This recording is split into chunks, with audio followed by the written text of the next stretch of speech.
ಇನ್ನು ಮೈಸೂರು ಮಹಾನಗರ ಪಾಲಿಕೆಯ ಕಟ್ಟಡದ ಮೇಲ್ಛಾವಣಿ ಸಂಪೂರ್ಣವಾಗಿ ಶಿಥಿಲಾವಸ್ಥೆಗೆ ಬಂದ್ಬಿಟ್ಟಿದೆ. ಸೋರ್ತಾ ಇದೆ ಮೊನ್ನೆ ಬಿದ್ದ ಮಳೆಯಿಂದ ಇನ್ನಷ್ಟು ಹಾನಿ ಆಗದೇ ಇರಲಿ ಅಂತಂದ್ಬಿಟ್ಟು ಇಡೀ ಮೇಲ್ಛಾವಣಿಗೆ ಟಾರ್ಪಲ್ ಹೊದಿಸಿ ನೂರಾರು ಜೀವಗಳ ಜೊತೆಗೆ ಮೈಸೂರು ನಗರ ಪಾಲಿಕೆ ಅಧಿಕಾರಿಗಳು ಚೆಲ್ಲಾಟ ಶುರು ಮಾಡಿದ್ದಾರೆ.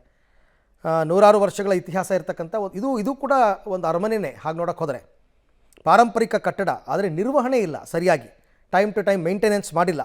ಹೀಗಾಗಿ ಹಲವು ಪಾರಂಪರಿಕ ಕಟ್ಟಡಗಳು ಮೈಸೂರಿನಲ್ಲಿ ಕುಸಿದು ಜೀವಗಳು ಬಲಿಯಾಗಿವೆ. ಅಧಿಕಾರಿಗಳು ಎಚ್ಚೆತ್ತುಕೊಂಡಿಲ್ಲ. ಕುಟುಂಬ ವರ್ಗದ ಒಂದು ಕಪಿಮುಷ್ಟಿಯಿಂದ ಹೊರಗೆ ಬರಬೇಕು. ಹಿಂದುತ್ವದ ಗಟ್ಟಿಯಾದಂಥ ಧ್ವನಿ ಕರ್ನಾಟಕದಲ್ಲಿ ಬರಬೇಕು. ಯಾಕಂದರೆ ಇವತ್ತು ಉತ್ತರ ಪ್ರದೇಶ, ಅಸ್ಸಾಮು, ಮಹಾರಾಷ್ಟ್ರ, ಇವತ್ತು ಆಂಧ್ರ ಪ್ರದೇಶ ಎಲ್ಲನೂ ಹಿಂದುತ್ವದ ಪರವಾಗಿ ಜನರು ಒಲವಿದೆ.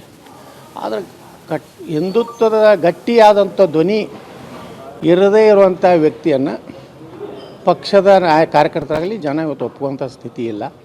ಅದಕ್ಕೆ ಇದನ್ನೆಲ್ಲ ಸಮಗ್ರವಾಗಿ ಯಡಿಯೂರಪ್ಪನವ್ರ ಕುಟುಂಬದಿಂದ ಯಾವ ರೀತಿ ಪಕ್ಷದ ವ್ಯವಸ್ಥೆಯಲ್ಲಿ ಇವತ್ತು ಏನು ಅವ್ರದ್ದೇ ಆದಂಥ ಒಂದು ಟೀಮ್ ಮಾಡಿಕೊಂಡು ಒಳ್ಳೆಯ ಕಾರ್ಯಕರ್ತನ ತುಳಿ ಕೆಲಸ ಆಗಿದೆ. ಅದೆಲ್ಲರ ಬಗ್ಗೆ ಸಮಗ್ರವಾಗಿ ಬರೆದಿದ್ದೇನೆ.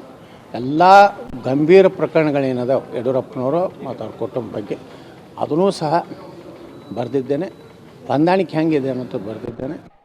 ಇದರ ಮೇಲೆ ನಾನು ಹೇಳಿದ್ದಷ್ಟೇ, ನಾವು ತತ್ವ ಸಿದ್ಧಾಂತ ಮತ್ತು ಹಿಂದುತ್ವ ಕುಟುಂಬಶಾಹಿಯಿಂದ ಕಾಂಪ್ರಮೈಸ್ ಇಲ್ಲ. ಆ ವಿಚಾರದಲ್ಲಿ ನಮ್ಮ ಸಿದ್ಧಾಂತಕ್ಕೆ ಬದ್ಧರಿದ್ದೀವಿ. ನಮ್ಮ ಪ್ರಧಾನಮಂತ್ರಿಗಳು ಹೇಳುವಂತೆ ಪ್ರಾಮಾಣಿಕತೆ, ಭ್ರಷ್ಟಾಚಾರ ರಹಿತ, ವಂಶ ಪಾರಂಪರೆಯಿಂದ ಮುಕ್ತ ಆದಂಥ ಪಕ್ಷ ಆಗಬೇಕು ಅನ್ನೋಂಥದ್ದು, ಹಿಂದುತ್ವ ಇರಬೇಕು ಅನ್ನೋಂಥದ್ದು, ಇದನ್ನು ನಾನು ಭಾಳ ಒತ್ತಿ ಹೇಳಿದ್ದೇನೆ. ಎಷ್ಟು ಪುಟಗಳ ಇದು 6 ಪೇಜ್ ಇದೆ.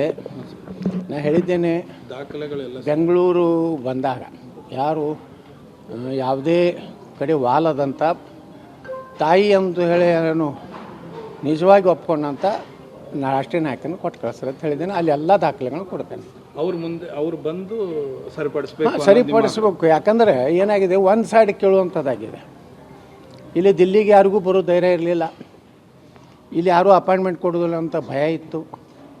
ಆದರೆ ನಮ್ಮೆಲ್ಲ ಟೀಮ್, ನಾವೇನು ನಮ್ಮ ರಮೇಶ್ ಜಾರಕಿಹೊಳಿ ಅವರು, ಅರವಿಂದ್ ಲಿಂಬಾವಳಿಯವರು, ಪ್ರತಾಪ್ ಸಿಂಹ, GM ಸಿದ್ದೇಶ್ವರ ಅವರು, ಅದೇ ರೀತಿ ನಮ್ಮ BP ಹರೀಶ್ ಅವರು, ಎಲ್ಲರೂ ನಾವು ಬಂದ ಮೇಲೆ ಇಲ್ಲಿ ಒಂದು ರೀತಿ ಎಲ್ಲ ಲೋಕಸಭಾ ಸದಸ್ಯರು ನಿನ್ನೆ ಸಭೆಯಾಗಿದೆ.